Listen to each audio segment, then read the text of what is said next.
प्रभू येशूच्या पवित्र नावात पुन्हा एक वार आपल्या सगळ्यांचं स्वागत. आज या सकाळी प्रभूच्या वचनांवर मनन करीत असताना यावेळेस आपण पवित्र शास्त्रातून रोमकरास पत्र 8वा अध्याय आणि 17व वचन आपण वाचणार आहोत. Romans chapter 8 and verse 17. आणि जर मुले तर वारसही आहो, म्हणजे देवाचे वारीस, ख्रिस्ताबरोबर सोबतीचे वारीस आहोत असे आहोत. आपल्याला त्याच्याबरोबर गौरव प्राप्त व्हावे म्हणून त्याच्याबरोबर जर दुःख भोगीत असलो तरच. आमेन.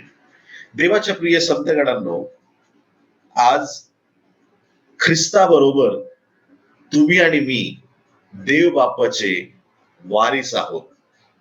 देवाचे लेकर तुम्ही आणि मी आहोत. आम्ही परकीय होतो, पण देवाने आता आम्हाला स्वकीय केलेलं आहे. त्याचे निवडलेले दास दासी, त्याची लेकर, त्याचे पुत्र आणि कन्या होण्याचा परमेश्वराने आपल्याला अधिकार दिलेला आहे. नीतिसूत्रे 23वा अध्याय, नीतिसूत्रे 23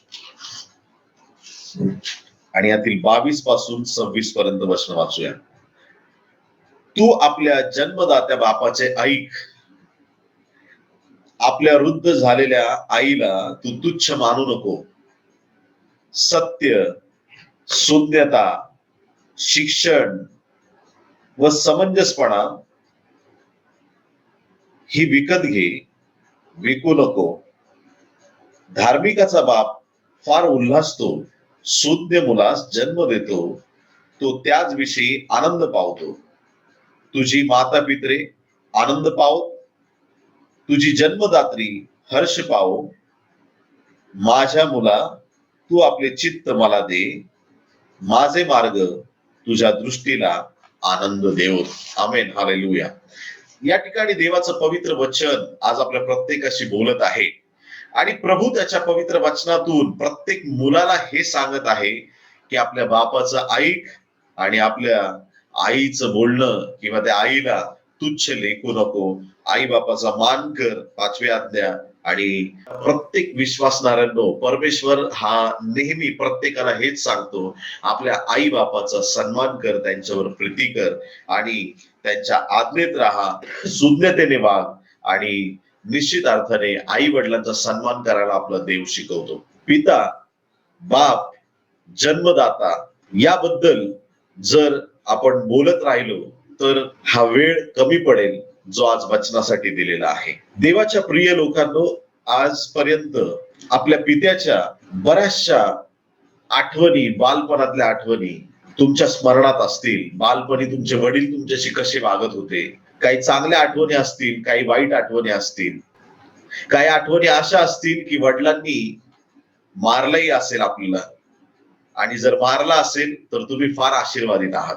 कोणी आमेन म्हणेल का? जर तुम्ही तुमच्या वडिलांचा मार खाल्ला असेल, एक तरी फटका खाल्ला असेल, तर मी तुम्हाला सांगतो तुम्ही फार आशीर्वादित आहात. म्हणजे जो बाप आपली काठी आवरतो तो बाप होण्याच्या लायकीच नाही किंवा योग्यच नाही असं बायबल सांगतं. आणि म्हणून ज्यांनी आपल्या वडिलांचा मार खाल्ला आहे, परंतु आज ज्या वेळेस तुम्ही तो मार आठवता त्यावेळेस तुम्हाला असं वाटतं की त्यावेळेस बाबांनी मला मारलं, वडिलांनी मला मारलं, ते बरं झालं, मी बदललो, माझ्यात सुधारणा झाली. पित्याच्या बऱ्याचशा आठवणी आपल्याकडे असतात आणि ह्या वडील विषयावरती, बाप विषयावरती आज आपण मनन करीत असताना 4 गोष्टी आज आपण लक्षात आणणार आहोत. 4 गोष्टी. सगळ्यात पहिली गोष्ट त्यामध्ये आहे, या 4 गोष्टींपैकी 4 पिता कुठले आहेत, 4 वडील जन कुठले आहेत, 4 वडील मंडळ कुठलं आहे. जसं स्वर्गात आपण पाहतो देव बापाच्या पुढे 24 वडील बसलेले आहेत. आता त्याबद्दलच्या बऱ्याचशा गोष्टी आपल्याला माहित आहेत, परंतु आज देवाच्या प्रिय लोकांनो, 4 वडील जे आहेत, 4 प्रकारचे वडील जे आहेत, तर त्यामध्ये आज आपलं लक्ष केंद्रित करणार आहोत. बऱ्याच वेळा फक्त आपल्याला 2 प्रकारचेच वडील शिकवले जातात. एक म्हणजे स्वर्गीय बाप, दुसरा म्हणजे जगिक बाप. तर आज आपण हे 4 वडील कोण आहेत याकडे आपण आपलं लक्ष केंद्रित करणार आहोत. सगळ्यात पहिली गोष्ट, जो परमेश्वर तो तुमचा आणि माझा बाप आहे. मी परत बोलतो, आमचा देव हा आमचा बाप आहे, आमचा पिता आहे. देव म्हटलं की बऱ्याच लोकांना थरकाप सुटतो. देव म्हटलं की देव पवित्र. Hallelujah, praise the Lord. Church मध्ये जाताना पण लोक असे थरथरत काही काही जातात एकदम. असं म्हणजे त्यांना असं वाटतं की देव म्हणजे आता आतमध्ये छडी घेऊन बसलाय चर्च मध्ये. आत गेलो की आता मला फटके पडणार आहेत. लोक घाबरत थरथरत तिथं जातात. आजही देवाबद्दलची संकल्पना खूप लोकांची अशी आहे, देव खूप पवित्र आहे, देव खूप लांब आहे, माझ्यापासून खूप दूर आहे, मी फार पापी आहे, परमेश्वरापासून मी विभक्त केलेला आहे. आजही ख्रिस्ती लोक या प्रकारचं जीवन जगतात आणि बऱ्याच लोकांना वाटतं की देव माझ्यापासून खूप दूर आहे, परमेश्वर माझ्या जवळ नाहीये, परमेश्वर माझ्यापासून दूर आहे. देवाबरोबर तुमचं नातं कसं आहे हे फार महत्वाचं आहे प्रियांनो. या ठिकाणी बायबलच्या वचनावर आधारित मी आपल्याला सांगत आहे. योहान 1 अध्याय आणि 12 वचन. योहान 1:12, रोमकरास पत्र 9 अध्याय 26 वचन, जॉन चॅप्टर 1 वर्स 12, रोमन्स चॅप्टर 9 वर्स 26, गलेशियन्स चॅप्टर 3 वर्स 26, गलती 3:26, रोम 9:26 आणि योहान 1:12 या सर्व वचनामध्ये बायबल आपल्याला सांगतं की आम्ही सगळे देवाचे पुत्र आणि कन्या आहोत. किती लोक आमेन म्हणतील? हालेलुया. आम्ही कोणाचे पुत्र आहोत? आम्ही देवाचे पुत्र आणि कन्या आहोत. ज्या देवाने आकाश पृथ्वी सर्व काही निर्माण केलं, ज्या परमेश्वराने सगळं काही अस्तित्वात आणलं, ज्या परमेश्वराने या भूतलावरील सर्व गोष्टी निर्माण केल्या, त्या जिवंत देवाचे तुम्ही आणि मी पुत्र आणि कन्या आहोत. देवाच्या प्रिय लोकांनो, जुन्या करारामध्ये वारंवार माझा सेवक मोशे, माझा दास मोशे, प्रत्येक सेवकाला दास म्हटलेला आहे. त्या काळामध्ये देवाचे लोक देवाचे चाकर होते, देवाचे गुलाम होते. पण जसं येशूने रक्त सांडलं देवाच्या प्रिय लोकांनो, त्या दिवसापासून ह्या दिवसापर्यंत आणि पिढ्यापर्यंत तुम्ही आणि मी देवाच्या पायाची धूळ नाही. तुम्ही आणि मी देवापासून दूर असलेले लोक नाही. तुम्ही आणि मी कुठंतरी कचऱ्यात पडलेले लोक नाही, धुळीत माखलेले लोक आम्ही नाही. आम्ही देवाच्या उराशी टेकलेले देवाचे पुत्र आणि कन्या असे आहोत. आम्ही देवाचे निवडलेले लेकर आहोत. आम्ही जगाचे नाही, आम्ही स्वर्गाचे आहोत. हालेलुया. आम्ही या जगाचे नाही, आम्ही स्वर्गाचे आहोत. आमचा पिता स्वर्गामध्ये सिंहासनावरती विराजमान आहे. ज्या लोकांना हा संदेश समजत आहे, माझं बोलणं ज्यांना कळत आहे, ज्यांना या गोष्टींमध्ये परमेश्वर प्रकट करतोय की खरंच माझा देव माझा बाप आहे आणि तो सिंहासनावरती बसलेला आहे, तुमची आज नंतर बोलण्याची रीत बदलून जाईल. आज नंतर तुमचं बोलणं, वागणं, सगळ्या गोष्टी बदलतील. का माहितीये का? कारण की हे रिव्हिलेशन सगळ्यात मोठं रिव्हिलेशन आहे. देवाचे आम्ही पुत्र आणि कन्या आहोत, परमेश्वराचे आम्ही लेकर आहोत. देवाच्या प्रिय लोकांनो, गरीब बाप असला तर ते गरिबीची झळ लेकरांना सुद्धा पाहावे लागते. बाप धनवान असला तर त्याचे आशीर्वाद लेकरांना सुद्धा पाहायला मिळतात. कधी पाहिलंय का? एखाद्या राजाचा मुलगा आहे, राजकुमार, आणि सगळ्या गल्लोगल्ली जाऊन भीक मागतोय. कधी पाहिलंय का? कधीच शक्य नाही प्रियांनो. गरीबाचा मुलगा राजा होऊ शकतो बरं का येत्या दिवसांमध्ये. गरीबाचा मुलगा येत्या दिवसात राजा होऊ शकतो, पण राजाचा मुलगा कधीच भीक मागू शकत नाही. तुम्ही आणि मी राजाचे नाही, तुम्ही आणि मी राजांच्या राजाची लेकर आहोत. राजांच्या राजाची आम्ही लेकर आहोत. आणि म्हणून मी 4 प्रकारच्या ज्या गोष्टी आपल्याला, 4 प्रकारचे पिता आपल्याला सांगणार आहे, त्यापैकी सर्वोच्च स्थानावर जो बाप आहे तो म्हणजे आमचा स्वर्गीय बाप आहे. त्याला सगळ्या गोष्टींची काळजी आहे. आमेन, हालेलुया. त्याला प्रत्येक गोष्टींची काळजी आहे.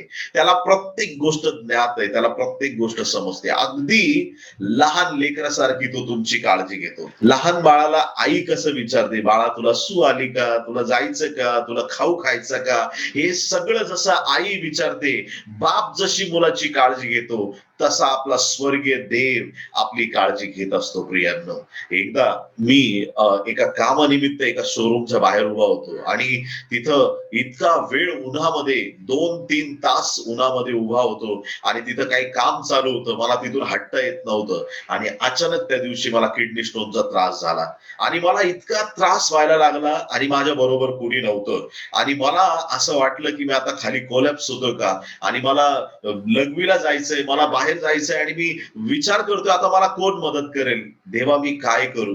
देवाच्या प्रिय लोकांनो, मी प्रभूकडे प्रार्थना करत असताना देवाच्या संतगणांनो देवाची वाणी आली. मी प्रभूला विचारतो, बघा देव लेकरांसारखी आपली काळजी कशी घेतो. हा अनुभव कदाचित आपल्याला ऐकताना वाटत असेल, पास्टर हे काय सांगतायत, अशा गोष्टी नका सांगू पास्टर. पण ऐका, माझा देव आहे ना बाळासारखी आपली काळजी घेतो. आणि मला सूला जायचंय, मी देवाला म्हणतोय मला जायचं, मी कुठं जाऊ मला माहित नाही. आता हे सगळं शोरूम बंद आहे समोर, इथं आतमध्ये एंट्री नाही काय नाही. प्रभूचा आवाज आला, इथून सरळ जा. देवाच्या प्रिय लोकांनो, मी काही पावलं चाललो, प्रभूने सांगितलं उजवीकडे वळ. त्या ठिकाणी एक ऑफिस होतं प्रियांना आणि त्या ठिकाणी कुणीच लोक जे आतमध्ये बसलेले होते त्यांचं लक्ष बाहेर नव्हतं. प्रभूने सांगितलं सरळ जा तिथून. प्रभू मला मार्ग दाखवत होता, देवदूत माझ्या हाताला धरून घेऊन जात होता आणि मला त्या ठिकाणी परमेश्वराने एका बाळाची जशी काळजी घेतात माझी काळजी घेतली. मी तुम्हाला असे शेकडो अनुभव सांगू शकतो, हजारो अनुभव सांगू शकतो की ज्यामध्ये एक तान्या बाळाला जशी आई सांभाळते तसा आजही माझा देव माझी तुमची प्रत्येकाची काळजी घेतो. ज्या गोष्टी तुम्हाला कुणालाच बोलून दाखवता येत नाही त्या गोष्टी तुमच्या देवाशी बोलायला सुरुवात करा. कधी कधी असं वाटतं मला बोलायचंय, पत्नीला वेळ नाहीये, पत्नीला असं वाटतं पतीला वेळ नाहीये, लेकरांना असं वाटतं वडिलांना वेळ नाहीये, वडिलांना असं वाटतं मुलं लक्ष देत नाहीये. जेव्हा कुणाला वेळ नसतो ना तेव्हा तुमच्या देवाकडे तुमच्यासाठी भरपूर वेळ असतो. देवाशी बोलायला सुरुवात करा, प्रभूला हाक मारा, तो तुमची प्रार्थना ऐकणार. आणि जसं बाळाला बाप सांभाळतो तसा तुमचा स्वर्गीय बाप तुम्हाला आजपासून सांभाळणार. तुमचा स्वर्गीय बाप तुमची काळजी घेणार. हा आपला स्वर्गीय पिता प्रत्येक गोष्टीत तुमची काळजी घेणार. जसं तुम्हाला एखादी गोष्ट पाहिजे तर काही लोकांना असं वाटतं की मी 40 दिवस उपास केले ना की मग माझी कार येणार, मग मला घर भेटणार, मग मला संतती भेटणार. मी उपास करतो, तापास करतो, मी रडत बसतो. देवाच्या प्रिय लोकांना, तुमच्या उपास तापासाने आणि तुम्ही त्रास करून घेता त्याने अजिबात अजिबात देवाला आनंद होत नाही. काही दैवत या भारत देशामध्ये अशी आहेत की त्यांच्या पुढे जाऊन तुम्हाला केसांचं मुंडन करावं लागतं. काही दैवत अशी आहेत या भारत देशामध्ये की पाठीमध्ये हुक लावून तो रथ तुम्हाला खेचावा लागतो, अख्ख्या पाठीतून तुमच्या रक्तधारा वाहतात. असे देव या देशामध्ये किंवा जगभरामध्ये पाहायला मिळतील की भक्त अशी भक्ती दाखवतात देवाला खुश करण्यासाठी. पण या येशू बाप्पामध्ये काय वेगळेपणा आहे हे तुम्हाला सांगतो. प्रत्येकाला आपल्या देवाबद्दल बोलण्याचा अधिकार आहे. देवाच्या प्रिय संतगणांनो, येशूमध्ये काय वेगळेपण आहे माहितीये का? येशूने माझ्या पाठीला हुक लावायला नाही सांगितले, माझ्या पाठीला हंटर मारायला नाही सांगितले, त्याने माझ्यावरचे हंटर स्वतः सहन केले. असा तो आमचा बाप आहे की त्याने आमचं सगळं दुःख त्या वधस्तंभावरती वाहून नेलं, आमच्या वेदना त्याने स्वतःवरती घेतल्या आणि त्याने आम्हाला मुक्त केलं. आम्हाला आता मुंडन करण्याची गरज नाही, आम्हाला आता राखेत बसण्याची गरज नाही, आता आम्हाला गोंताट नेसण्याची गरज राहिली नाही, आता आम्हाला ती दुःख यातना सहन करायची गरज नाही, कारण की आमच्या बापाने आमच्यासाठी ते सगळं सहन केलं आहे. असा आमचा स्वर्गीय बाप आहे. देवाच्या प्रिय लोकांनो, आणि कसं झालो आम्ही त्याची लेकरं? आम्ही लेकरं नव्हतो, आम्ही दास होतो, आम्ही गुलाम होतो. तुम्हाला माहित आहे ना, सगळे पाळक देण्याविषयी आपल्याला शिकवतात की नाही? Praise the Lord. आणि शिकवलंच पाहिजे. Praise the lord, hallelujah. कारण हे कशासाठी? पाळकांनी, जेवढे पाळक संदेश ऐकतात, तुमच्याशी पण बोलतोय मी आज, हालेलुया. सगळे जे पाळक वर्ग संदेश ऐकतात तुमच्याशी पण बोलतोय. मला ना चर्च बांधायचे, मला मदत करा, मला ना रॅशन भरायचे, मला मदत करा, हे शब्द सोडून द्या. हे शब्द वापरू नका. लोकांना शिकवा, लोकांना सांगा. तुम्ही पेराल तर तुम्ही आशीर्वादित व्हाल. आमेन, हालेलुया. हे पाळकाच्या आशीर्वादासाठी नाहीये.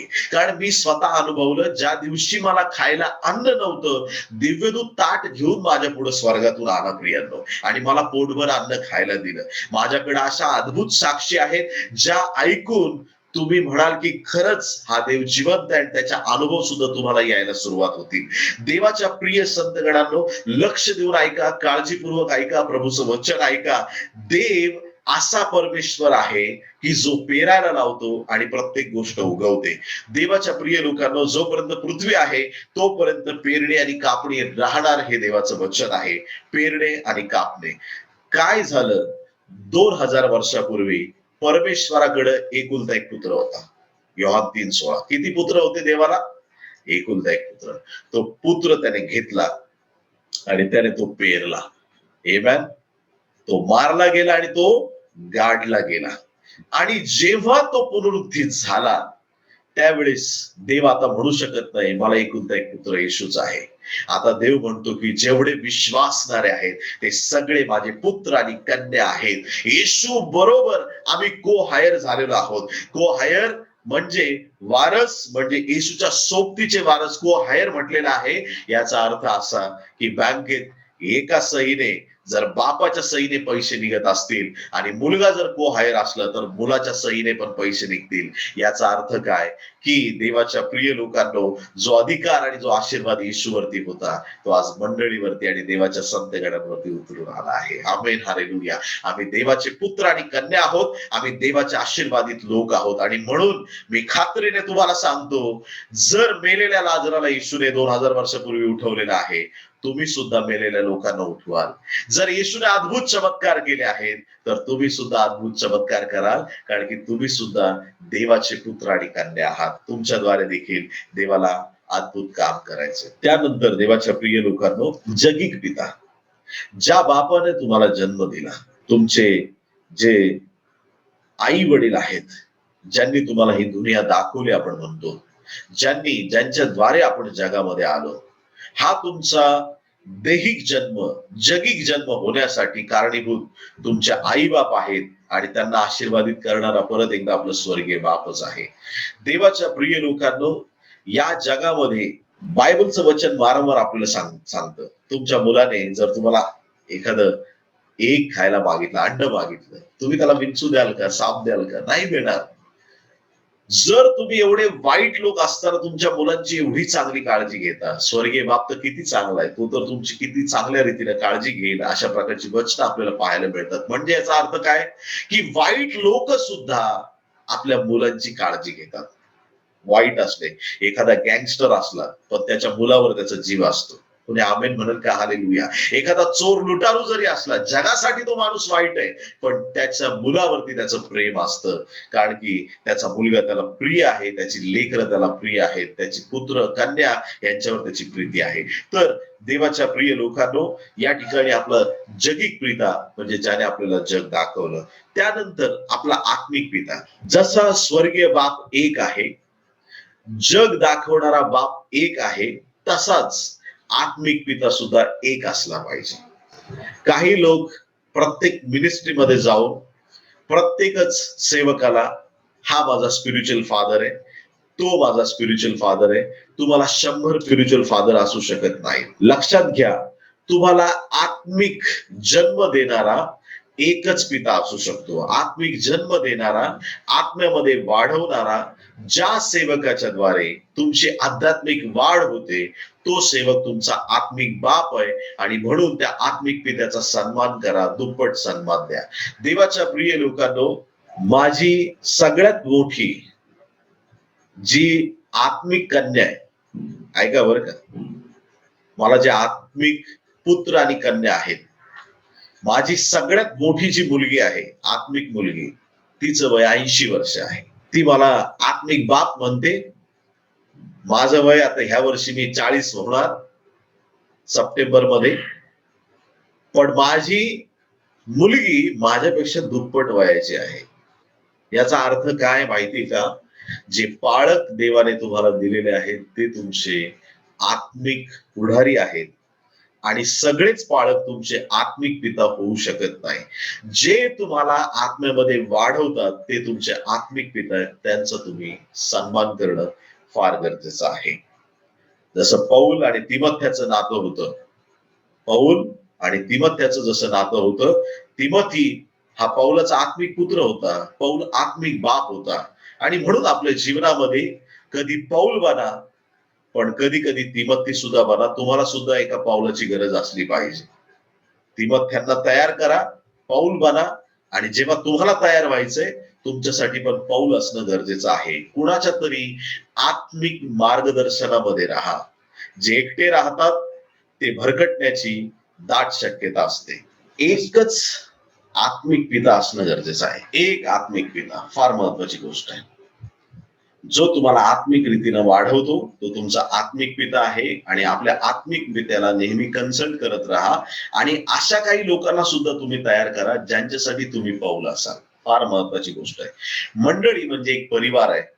आणि हे जे आत्मिक पिता आहेत, मंडळीतले जे वडील आहेत, त्यांचा दर्जा आत्मिक पित्यामध्ये येतो.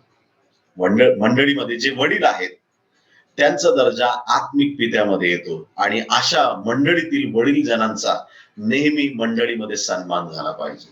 पालकांना जर एखादा निर्णय घ्यायचा आहे तर त्यांनी कमिटीला विचारायचं. खूप चांगली गोष्ट आहे. आणि याच्यामध्ये काय असतं, सुसूत्रता राहते. चांगली गोष्ट आहे कमिटी असणं, सगळ्यांना विचारणं. पण कधीच कुठल्याही सेवकाने मंडळीच्या वडिलांचा सल्ला टाळता कामा नये.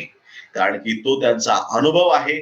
आणि वडीलजन जे आहेत ते तुम्हाला कधीच मार्ग भरकटू देणार नाही. आणि म्हणून आत्मिक जे पिता आहेत स्वर्गामध्ये, जे 24 वडील आहेत, ते आत्मिक पिता ह्या दर्जावरती येतात. आध्यात्मिक रीतीनं ते वडील आहेत. मग त्यांचं वय किती आहे हे महत्वाचं नाही. आमेन, हालेलुया. ते कसे दिसतात, काय आहेत, त्याचं काही महत्व नसतं. तर आत्मिक पित्याबद्दल अजून थोडस मला सांगायचंय. असं एखाद्याला विचारलं तुझा आत्मिक पिता कुठे आहे, तर तो सांगतो नायजेरियाला गेलेला आहे.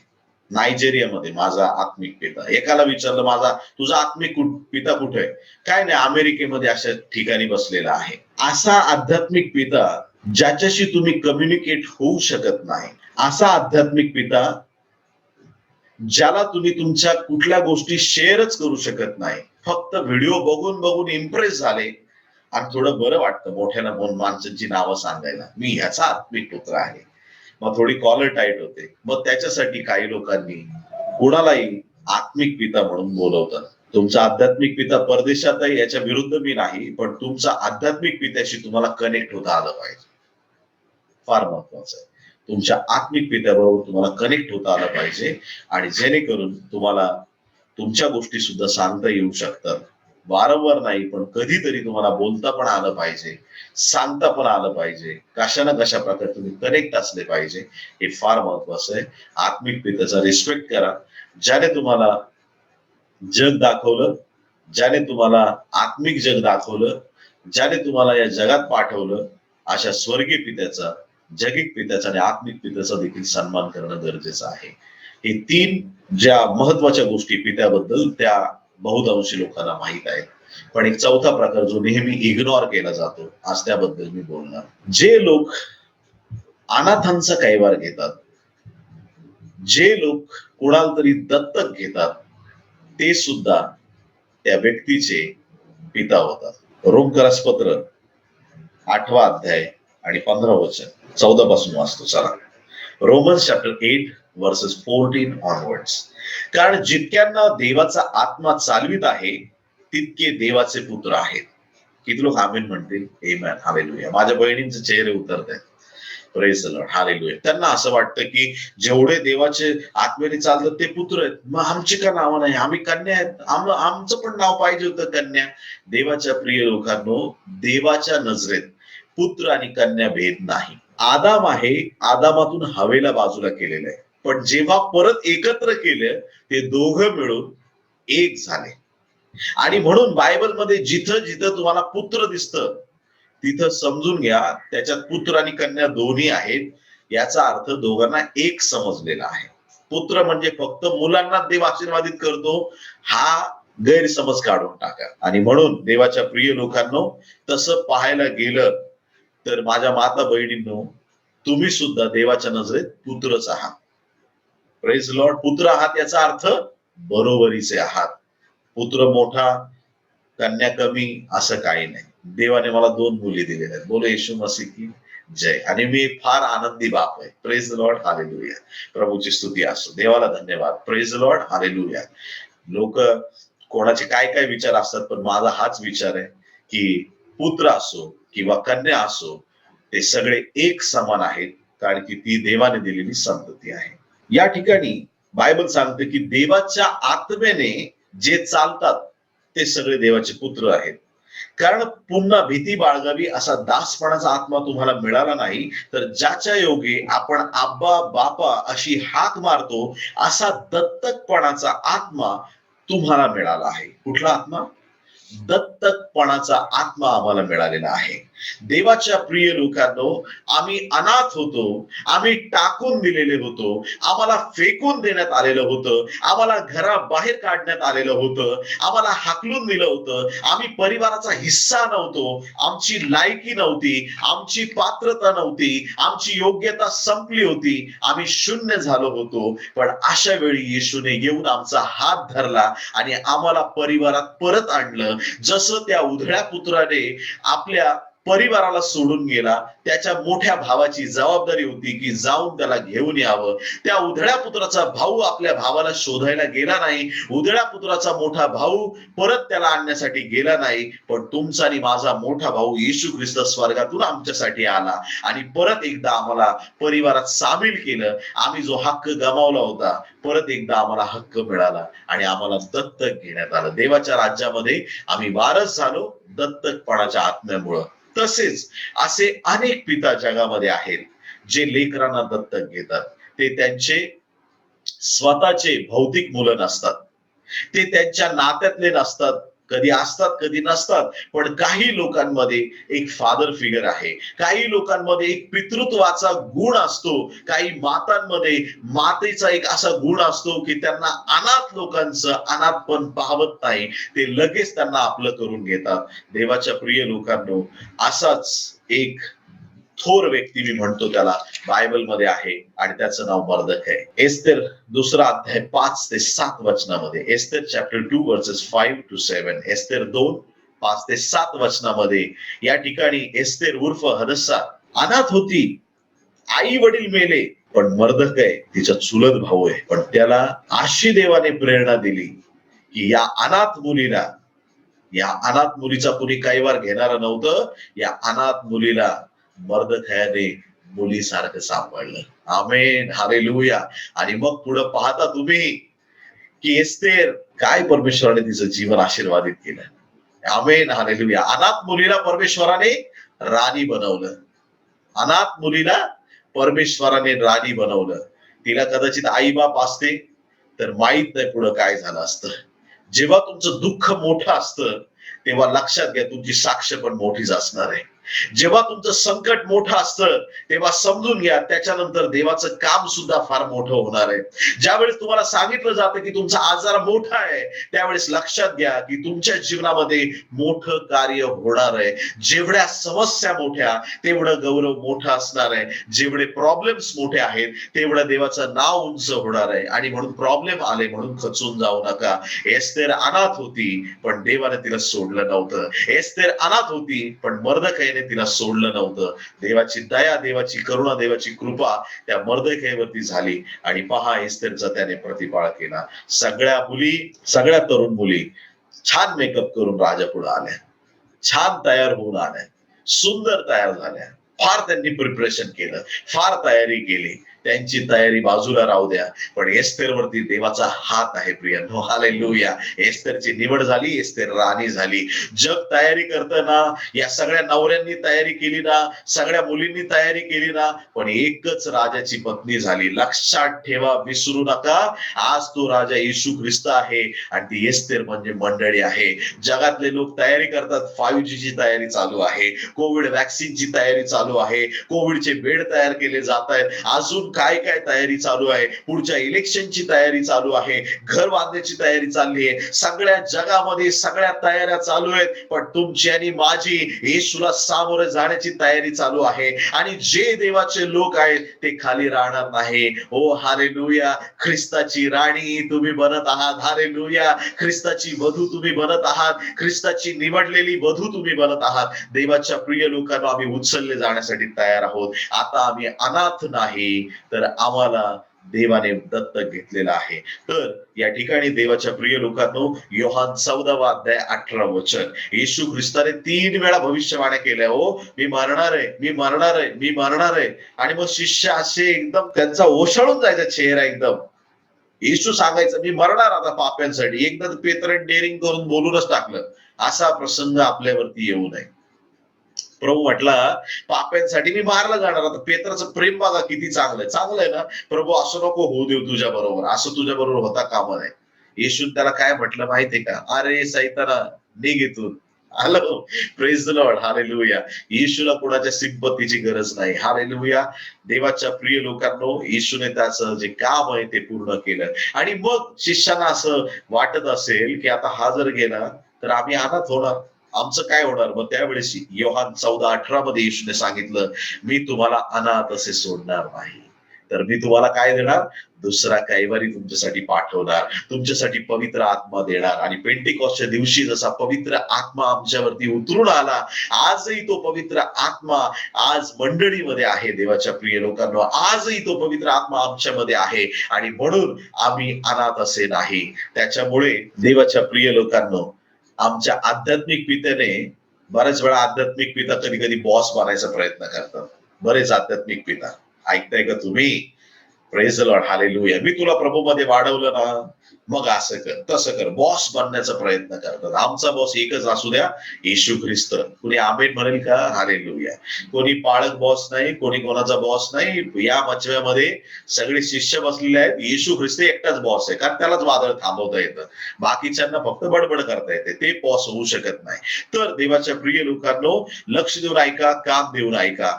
आम्ही जर जगिक पित्याकडून टाकले गेलो, आम्ही जर आध्यात्मिक पित्याकडून टाकले गेलो, जर आम्हाला ज्याने दत्तक घेतलेलं आहे त्या पित्याकडून टाकलं गेलो, आमच्या कुठल्याही पित्याने आम्हाला टाकून दिलं, तरी एक गोष्ट लक्षात ठेवा, स्वर्गीय पिता नक्की आम्हाला जवळ घेणार. स्वर्गीय पिता नक्की आम्हाला त्याची कृपा पुरवणार, त्याचा आशीर्वाद देणार आणि त्याच्या मायेने, त्याच्या प्रेमाने तो आम्हाला सहाय्य करणार, मदत करणार. बापाचं प्रेम, पित्याचं प्रेम हे फार मूल्यवान आहे प्रियांनो. देवाच्या प्रिय लोकांनो, देवाचं प्रेम आपण पाहतो, पण आपल्याला पित्याचं प्रेम, जे जगिक पित्याचं प्रेम आहे, त्याकडे पण एक लक्ष देणं गरजेचं आहे. देवाच्या लोकांनो, एक दिवस असा आला, याकोबाच्या भावांनी याकोबाला खड्ड्यात फेकलं, परत तिथून बाहेर काढलं, मिद्यानी लोकांच्या हाती विकून टाकलं. पुढे त्याची काय स्टोरी आपल्या सगळ्यांना ठाऊक आहे. आणि मग बापाला काय उत्तर द्यायचं, याकोबाला काय उत्तर द्यायचं? 11 भावांनी प्लॅन केला की बापाला सांगायचं, जागा घेऊन जायचा, प्राण्याचं रक्त लावायचं, सांगायचं इंचर पशूने आमच्या भावाला खाल्लं, असं काहीतरी खोटं नाटक सांगायचं, असं त्या ठिकाणी 11 भावांनी ठरवलं. आणि उत्पत्ती 37वा अध्याय 34 आणि 35 वचनामध्ये, जेनेसिस चॅप्टर 37, काय केलं बघा. जसं त्याला कळालं लाडका मुलगा योसेफ मेला नव्हता, पण असं खोटं त्याला सांगितलं, आता बिचारा बघा काय त्याची स्थिती आहे. तेव्हा याकोबाने आपले वस्त्रे फाडून कमरेस गुंडाळिले आणि आपल्या मुलासाठी पुष्कळ दिवस शोक केला. त्याचे मुलगे व मुली ही सर्व त्याचे सांत्वन करावयास त्याच्याजवळ गेली, पण तो काही केल्यास समाधान न पावता म्हणाला, मी शोक करीत करीत अधोलोकी आपल्या मुलाकडे जाईन. असा त्याच्या बापाने त्याचसाठी शोक केला. इथे एक रिव्हिलेशन आहे प्रिया, एक एक मर्म आहे. मी इतका शोक करेल की मी माझ्या मुलाकडे जाईन. आणि एक दिवस असा आला की त्याचा मुलगा अधोलोकात नव्हता, त्याचा मुलगा इजिप्त मध्ये होता. पण एक दिवस आला, कोणी जाऊ न जाऊ मला माहित नाही, पण त्या ठिकाणी परमेश्वराने याकोबाला त्याच्या मुलाकडे नेलं. त्याचा विश्वास होता की मी माझ्या मुलाकडे जाईल, तो त्याच्या मुलाकडे गेला. जसा तुमचा विश्वास आहे तसं तुमच्याबद्दल नक्की घडतं. या ठिकाणी आपल्या मुलासाठी त्याने शोक केला. का केला? हा मुलगा खूप गुणी होता, हा मुलगा आत्म्याने भरलेला होता, हा मुलगा प्रार्थना करणारा होता, हा मुलगा अगदी चांगला होता, धार्मिक होता, सत्य बोलणारा होता, असत्य त्याच्या ठाई नव्हतं, स्वप्न दृष्टांताचं त्याला गिफ्ट होतं, देवाच्या सानिध्यातला मुलगा होता. या चांगल्या मुलासाठी त्या बापाने शोक केला. या चांगल्या मुलासाठी बापाने शोक केला. पटकन दुसरं उदाहरण सांग. 2 शमूएल 18:33, 2 सॅम्युएल चॅप्टर 18 and verse 33. तर या ठिकाणी एक स्टोरी आधी सांगतो महत्वाची शॉर्ट मध्ये. दुसरे शमूएल 15व्या अध्यायात दाविदाचा मुलगा अबशालोम दाविदाच्या विरुद्ध उठला. काय करायचा, दावीद राजाकडे लोक यायचे, मग त्या वेशीजवळ उभा राहायचा आणि लोकांना विचारायचं काय झालं तुमचे, काय प्रॉब्लेम आहे. लोकांशी फार प्रेमाने वागायचा. लोक राजाकडे चालले प्रॉब्लेम सॉल्व्ह करायला, तर हाच मध्ये त्यांना गाठून लोक त्याला मुजरा करायचे, पण त्या लोकांना धरायचा, तो जवळ घ्यायचा, त्यांचं चुंबन घ्यायचा आणि त्यांना आपलंसं करायचं. याच्यामुळे तो फार पॉप्युलर झाला. का? असेच नेते पॉप्युलर होतात जे जनतेशी चांगल्या रीतीने संवाद साधू शकतात. जे खुर्ची प्रिय लोक आहेत ते खुर्चीवर राहतात, जनतेच्या मनात त्यांचं एवढं इम्पॅक्ट पडत नाही. पण अबशालोम इतका पॉप्युलर झाला, लोकांना तो खूप आवडायला लागला आणि मग त्याने बंडखोरी केली बापाबरोबर आणि म्हटला पुढचा राजांनीच, मला माहित नाही. मग एक दिवशी असं पण वाटलं दाविदाला की त्याचा मुलगा त्याला मारणार आहे. मग बाकीचे लढवय्ये जे दाविदाकडे होते आणि मग फार मोठं युद्ध झालं त्या ठिकाणी आणि दाविदाच्या योद्ध्यांनी दाविदाच्या मुलाला खलास करून टाकलं. देवाच्या प्रिय लोकांनो, हा बंडखोर मुलगा, एकीकडे मी याकोब आणि त्याचा मुलगा योसेफ यांच्यातलं प्रेम, मुलगा मेल्याची बातमी आणि त्याच्यामध्ये बाप किती दुःखी झाला हे तुम्हाला आधी सांगितलं. आता मी दुसरी स्टोरी तुम्हाला सांगतोय. दावीद आहे आणि त्याचा मुलगा अबशालोम आहे. फार वाईट मुलगा आहे, धूर्त मुलगा आहे, बापाच्या विरोधात उठलेला मुलगा आहे. तो मेल्यानंतर बापाने त्याच्या मृत्यूची गोष्ट ऐकली. मग त्या बापाने काय म्हटलं हे मी वाचत आहे. सेकंड सॅम्युएल चॅप्टर 18 वर्स 33, दुसरे शमूएल 18वा अध्याय 33 वचन. तेव्हा राजा फार गहिवरला आणि वेशीवरल्या कोठडीत जाऊन रडला. जाता जाता त्याने हे उद्गार काढले, माझ्या पुत्रा अबशालोमा, हाय रे हाय, माझ्या पुत्रा, माझ्या पुत्रा अबशालोमा, तुझ्याबद्दल मी मेलो असतो तर बरे होते. हाय रे अबशालोमा, माझ्या पुत्रा, माझ्या पुत्रा. काय शोक आहे हा. एक बाप म्हणतो माझ्या मुलाकडे मला तिकडे जायचंय, मला मारायचंय, आणि ज्याचा मुलगा वाईट आहे तो पण मुलासाठी तसा शोक करतो, म्हणतो मी मेलो असतो तर बरं झालं असतं.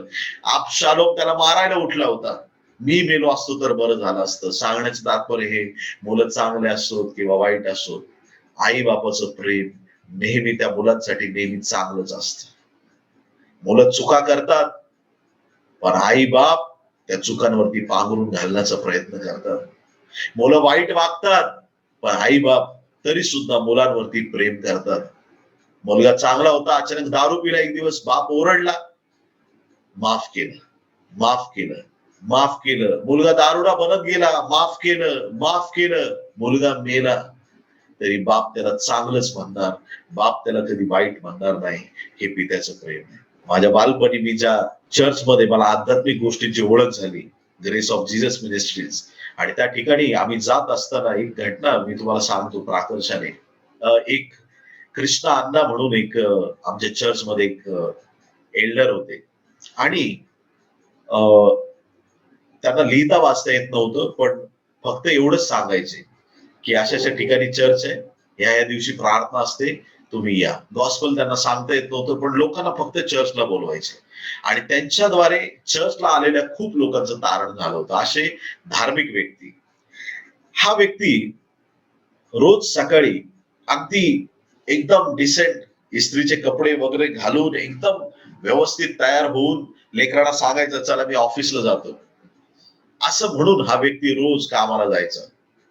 पण हा व्यक्ती ऑफिसमध्ये कामाला नव्हता, हा व्यक्ती हातगाडी ओढायचा. हा विश्वासणारा व्यक्ती, हातगाडी असेल ती लांब लचक गाडी, ओझं त्याच्यावर टाकायचं, खांद्यावर धरायचं, दोन्ही हातांनी ओढायचं. खूप मेहनतीचं काम असतं ते हातगाडी ओढण्याचं काम. आणि एक दिवस त्यांच्या तरुण मुली, त्यांचे लेकरं, परिवार आहे, मोठा परिवार, आणि लेकरा कॉलेजला जाणारे, छान छान लेकरांना कपडे, सगळ्या लेकरांच्या सगळ्या चांगल्या सोयी. आणि एक दिवस काय झालं, त्याच्या बॉसला त्यांनी सांगितलं होतं की मला माटुंग्याच्या दिशेचं भाडं कधीच देऊ नका, हातगाडी ओढायचं, माझं फॅमिली, मी घरी सांगतो की मी ऑफिसमध्ये कामाला आहे. असं करता करता करता एक दिवस दुसरा कुणीच हातगाडीवाला मिळत नव्हता त्या एरियात जाण्यासाठी, आणि या बापाला सांगण्यात आलं की तुला तुझ्या एरियाच्या जवळून जायचं, तुझ्या एरियात नाही जाणार पण मेन रोडने तू जाणार आहेस, तर तू घेऊन जा हे. त्याला मनात हीच धाकधूक, माझ्या मुलींनी बघितलं तर काय, कारण की मी त्यांना सांगितलं मी ऑफिसला जातो, तिथे गेल्यानंतर माझे कपडे काढतो, बनियन हे माझे टी शर्ट फाटक घालतो, ती हातगाडी मी ओढतो, माझ्या लेकरांना काय वाटेल असा तो विचार करत होता. आणि अशा परिस्थितीमध्ये तो बाप ते ओझं घेऊन हातगाडी घेऊन निघाला प्रियांनो. जाता जाता जाता सायन्सचा ब्रिज आला. सायन्सचा ब्रिज उतरत असताना माटुंग्याकडे जाण्याचा रस्ता, आणि त्या ठिकाणी मुलीच्या कॉलेजचा वेळ झाला. या बापाची धगधड वाढत होती की या वाटेने माझी मुलगी तर येणार नाही ना, माझ्या लेकराला काय वाटेल. या बापाची भीती होती की त्याला मुलगी दिसायला नाही पाहिजे, आणि तो पटकन त्या वेळेत तिथून निघून गेला पाहिजे. त्या वेळेत तेवढा रस्ता क्रॉस झाला म्हणजे त्याला कोणी भेटणार नाही, कोणाला कळणार नाही. बापाने खाली मान घातली, हळूहळू वरती पाहायचा, गपचूप ती गाडी ओढत राहिला ओढत राहिला ओढत राहिला. समोरून एक मुलींचा घोळका आला, आणि त्या मुलीमध्ये त्यांची मुलगी होती. ती मुलगी मैत्रिणीशी बोलण्यात, हसण्यात, गप्पा मारण्यात व्यस्त होती. बापाने मुलीला पाहिलं, लांबून ओळखलं की ही माझी मुलगी आहे. बापाने खाली मान घातली, खाली मान घालून ती हातगाडी ओढत राहिला. त्या मुली जवळ येत होत्या, आणि येता येता येता येता एक क्षण आला, आणि त्या मुलीच्या लक्षात आलं की हातगाडी ओढणारा माझा बाप आहे.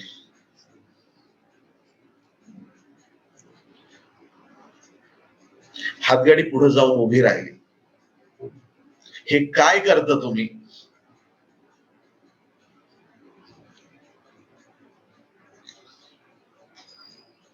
बेटा तू हे नवीन कपडे घातलेस ना, तुझ्या कॉलेजची फीज आहे ना, हे सगळं करूनच मी भरतो. तुमच्या सगळ्या गरजा आहेत ना, मी एकटाच कमवणार आहे. हे करूनच भर रस्ता ट्रॅफिक जाम झाली प्रिया. मुलगी ओक्साबोक्शी रडते, बाप ओक्साबोक्शी रडतो. त्या दिवशी त्या मुलीच्या नजरेत बापाची किंमत 1000 पटीने वाढली. अबशालोमा सारखा जरी मुलगा असला तरी बापाने आपले कर्तव्य पूर्ण करावे लागतात प्रिया. देवाची स्तुती असो, देवाला धन्यवाद असो की आज तुमच्या वडिलांनी तुमच्यासाठी जो त्रास सहन केलाय, लेकरांनो लक्ष देऊन ऐका, त्या त्रासाची जाणीव ठेवा.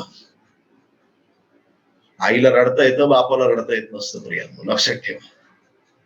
बापाला दुःख सांगता येत नसतं, कितीतरी वेळा त्याची कोंडी होते, त्याला बोलता येत नाही, त्याला दुःख सांगता येत नाही. पण बापाचं प्रेम खरं प्रेम आहे प्रिया. बापाचं प्रेम सत्य प्रेम आहे. आणि म्हणून देवाच्या प्रिय लोकांनो, तो याकोब असो, तो दावीद असो, किंवा ते तुम्ही आणि मी असो, तो कोणी असो, बाप हा शेवटी बाप असतो, आणि त्या बापाचा सन्मान करायला शिका.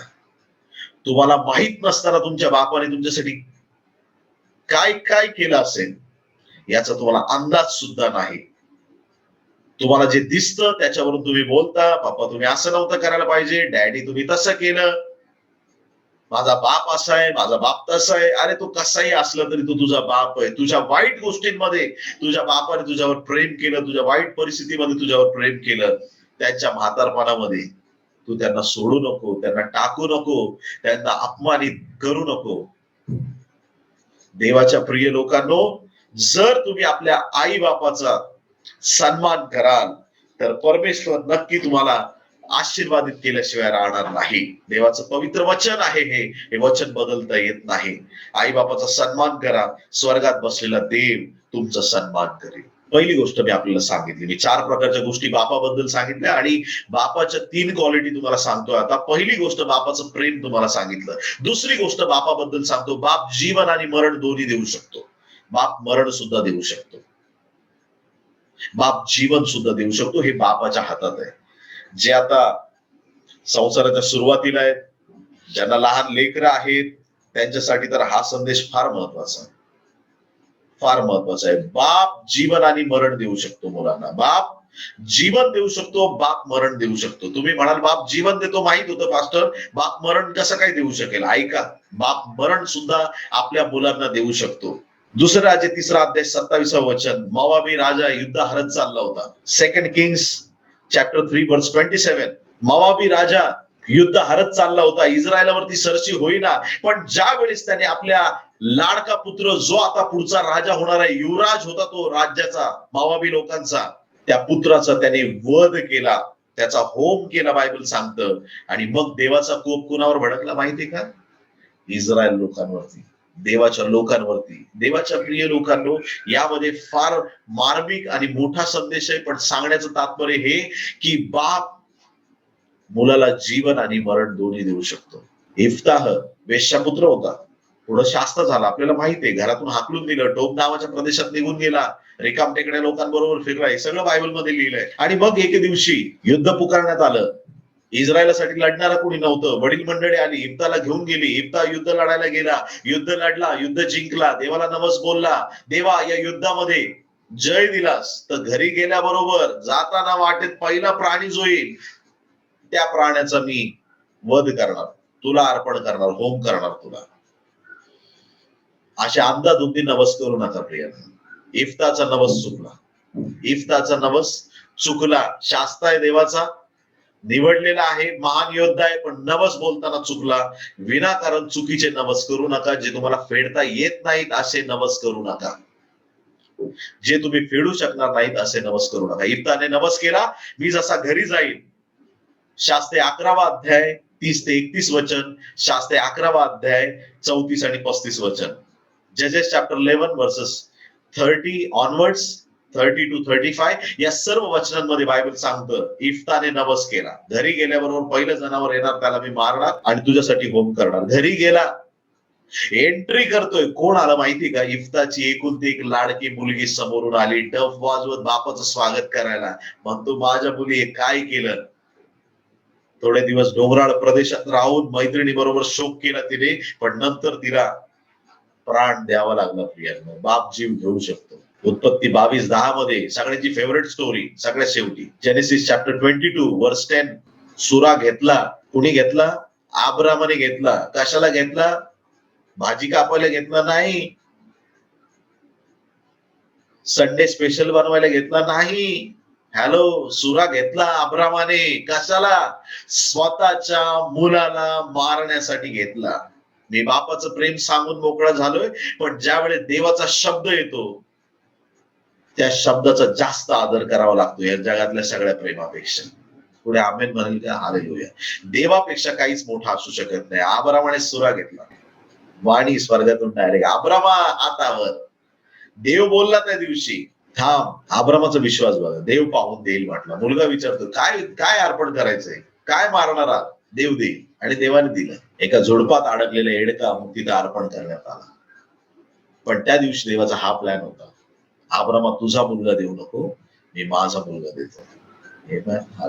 अब्रामा तुझा मुलगा देऊ नको, मी माझा मुलगा देतो. आणि परमेश्वराने आपला एकुलता एक पुत्र तुमच्या आणि माझ्यासाठी दिला. बापाच्या शब्दामध्ये सामर्थ्य आहे, बापाच्या शब्दामध्ये आशीर्वाद आहे. बाप जे बोलेल त्या गोष्टी फार महत्वाच्या आहेत. कितीतरी लेकरांना लाईफ मध्ये यश मिळत नाही, यशस्वी होत नाही. प्रत्येक गोष्ट जे करायला जातात त्याच्यात अपयश अपयश अपयश अपयश, हारत राहतात. का माहिती का? आई बापाने कुठं ना कुठं त्यांना शाप दिलेले असतात. आई बापांना त्रास दिल्यानंतर त्या आई बापाच्या शब्दातून लेकरांसाठी शापमय शब्द गेलेले असतात.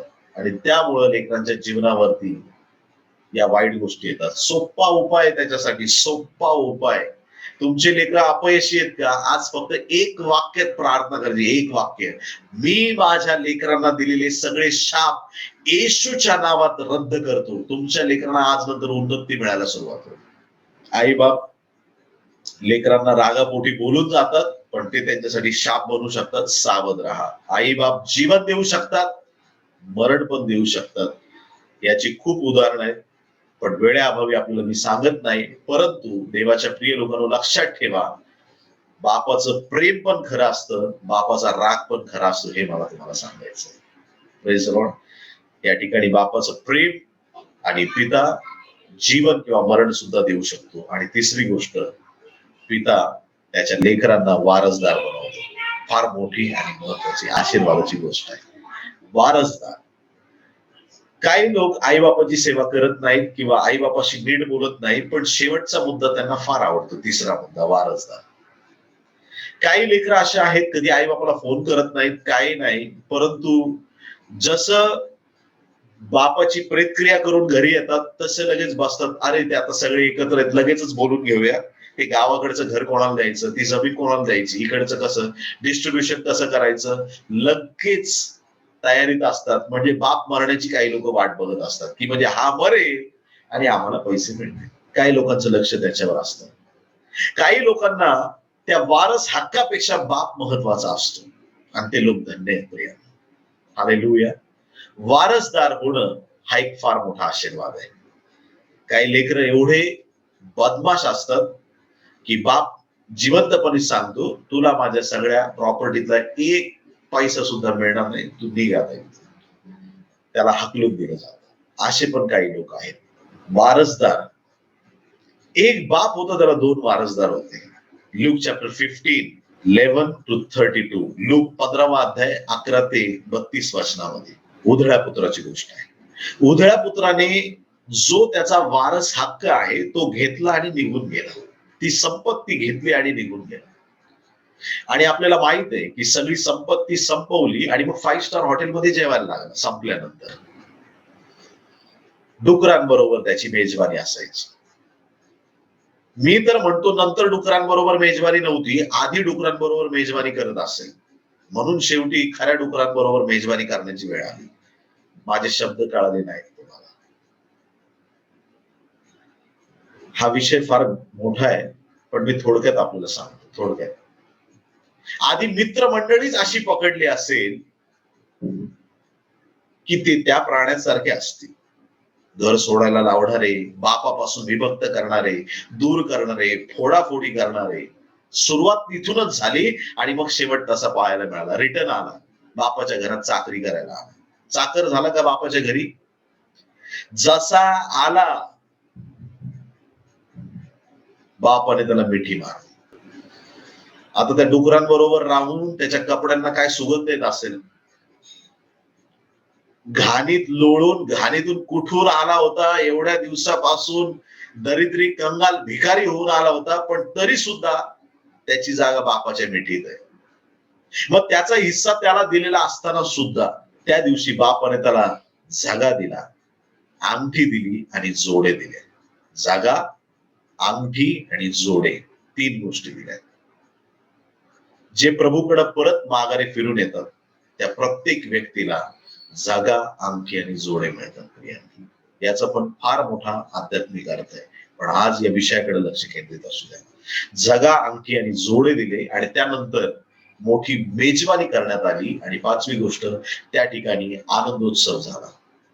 देवाच्या प्रिय लोकांनो, जो वारसदार नव्हता त्याचा वारसदारपणाचा हक्क घेऊन निघून गेला होता, परत आल्यानंतर परत एकदा त्याला सगळे आशीर्वाद मिळाले. रिस्टोरेशन हे फार मोठं आहे. एक मुलगा बापावर रागवून वारस हक्क घेतो, उधळ्या पुत्र. एक दुसरा मुलगा आंधळ्या बापाचा फायदा घेतो, आशीर्वादाचा वारस हक्क बापाला फसवून घेतला. जेनेसिस चॅप्टर 27 उत्पत्ती 27 मध्ये ही गोष्ट लिहिलेली आहे. याकोबाने आपल्या बापाला फसवलं. बाप आंधळा असल्याचा फायदा घेतला, बाप आंधळा याचा फायदा घेतला. देवाच्या प्रिय लोकांनो, आजपर्यंत आपल्या बापाची फसवणूक केली असेल, रागवून निघून गेले असाल, काही घडलं असेल, पण आज रोमकरसपत्र 8वा अध्याय 17 वचन सरतेशेवटी आपल्या सगळ्यांसाठी अत्यंत महत्वाचं आहे की आपण आज येशू बरोबर बरोबरीचे वारस झालेलो आहोत स्वर्गीय राज्यामध्ये. नीतिसूत्रे 20 अध्याय आणि 7व्या वचनाप्रमाणे जो धार्मिक मनुष्य सात्विकपणे चालतो त्याच्या मागे त्याची मुले धन्य होतात. त्याच्या मागे त्याची मुले धन्य होतात. वारस हक्कामध्ये तुम्हाला घर मिळालं की पैसा मिळाला की सोनं मिळालं की जमीन मिळालं, या गोष्टीपेक्षा ही गोष्ट महत्वाची आहे की धार्मिक मनुष्याच्या सात्विकपणे चालल्याने त्याची मुलं धन्य होतात. जेव्हा बाप धार्मिक असतो ना, त्याच्या पिढ्या धन्य होतात, त्याची पुढची संतती धन्य होते. आणि हा खरा वारस हक्क आमचा आहे. आणि म्हणून जे पिता आहेत त्यांनी धार्मिकतेचं जीवन जगणं गरजेचं आहे. धार्मिकतेमध्ये, पवित्रतेमध्ये जगणं गरजेचं आहे. आज देवाच्या प्रिय लोकांना पित्याचं प्रेम कळालं आपल्याला. पिता जीवन आणि मरण देऊ शकतो आणि पिता वारस हक्क देऊ शकतो. या सर्व गोष्टी आज आपल्याला कळालेल्या आहेत. आज आम्ही स्वर्गीय पित्याबद्दल ऐकलेलं आहे, आज आम्ही जगिक पित्याबद्दल ऐकलेलं आहे, आज आम्ही आत्मिक पित्याबद्दल ऐकलेलं आहे आणि जो दत्तक घेणारा बाप आहे त्याच्याबद्दल, त्या पित्याबद्दल आपण आज ऐकलेलं आहे.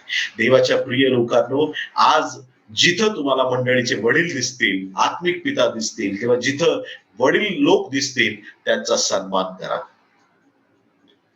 गाडीमध्ये बरं झालं या दिवसामध्ये सिनियर सिटीजन दिसले तर गव्हर्नमेंटनेच रूल काढलाय की त्यांना पहिली जागा दिली पाहिजे. पण कधी कधी सिनियर सिटीजनची सीट सगळे भरलेले असतात. मग ज्या वेळेस तुम्हाला वयस्कर व्यक्ती तुमच्या बसमध्ये दिसतो, उठून त्यांना जागा द्यायला सुरुवात करा प्रियांनो. त्या सन्मानाबद्दल देव तुम्हाला आशीर्वादित करेल. वडीलधाऱ्यांचा, वडील मंडळीचा सन्मान करा, परमेश्वर तुम्हाला आशीर्वादित करेल. पित्याचा धाक नेहमी तुमच्या मनामध्ये राहू द्या की जो पिता तुम्हाला जीवन आणि मरण देऊ शकतो, आणि आनंद बाळगा की पित्याने तुम्हाला वारसदार केलेला आहे. या सर्व तीनही गोष्टी आपल्या स्वर्गीय पित्याबद्दल देखील लागू होतात. आमच्या पित्याचं प्रेम खरंय हे म्हणणं फार छोटं वाक्य होईल, पण हे म्हणणं मोठं आहे की माझा पिता प्रेम आहे, हे सगळ्यात मोठं आहे. आमेन, हालेलुया.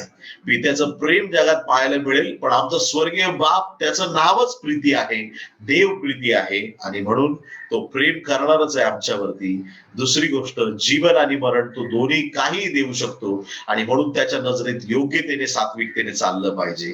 तिसरी गोष्ट, वारसदार आम्ही झालेलो आहोत, स्वर्गीय राज्याचे वारसदार आहोत. स्वर्गात जे आहे ते सगळं तुमचं आणि माझं आहे. स्वर्गीय राज्याचे वारसदार, हकदार तुम्ही आणि मी आहोत, येशू बरोबरचे. प्रभू या वचनाद्वारे आपल्या सगळ्यांना आशीर्वादित करू. प्रार्थना करूया. प्रेमळ स्वर्गीय देवा, येशूच्या पवित्र नावात आम्ही तुझ्या चरणाशी येऊन प्रार्थना करतो. या समयी प्रभू आम्हा प्रत्येकाचा ताबा तुझ्या पवित्र रक्ताआड घे, आमचं सहाय्य मदत कर. प्रत्येकावर तुझ्या दयेचा, सामर्थ्याचा हात ठेव प्रभू. आणि प्रभू परमेश्वरा, विशेष करून आज ज्या कानांपर्यंत हा संदेश पोहोचला आहे त्या प्रत्येक पित्याला प्रभू येशूच्या नावात आशीर्वादित कर. आणि प्रत्येक त्या पित्याला तुझ्या सामर्थ्याने, तुझ्या गौरवाने तू भर. दया कर, कृपा कर प्रभू परमेश्वरा. आणि विशेष करून एक आदर्श पिता बनण्यासाठी सर्व पित्यांना तू सहाय्य कर. लेकरांसाठी आम्ही प्रार्थना करतो की आज नंतर त्यांनी आपल्या पित्याचा खऱ्या अर्थाने सन्मान करावा, यासाठी त्यांना सहाय्य कर. धन्यवाद देतो. आमची प्रार्थना स्वर्गात तुझ समोर सादर झाली. सहाय्य कर, मदत कर पित्या. आमच्याशी बोललास म्हणून तुझे उपकार मागतो. ही सर्व प्रार्थना येशूच्या गोड, पवित्र आणि सर्वोच्च नावात मागतो म्हणून पित्या आहे.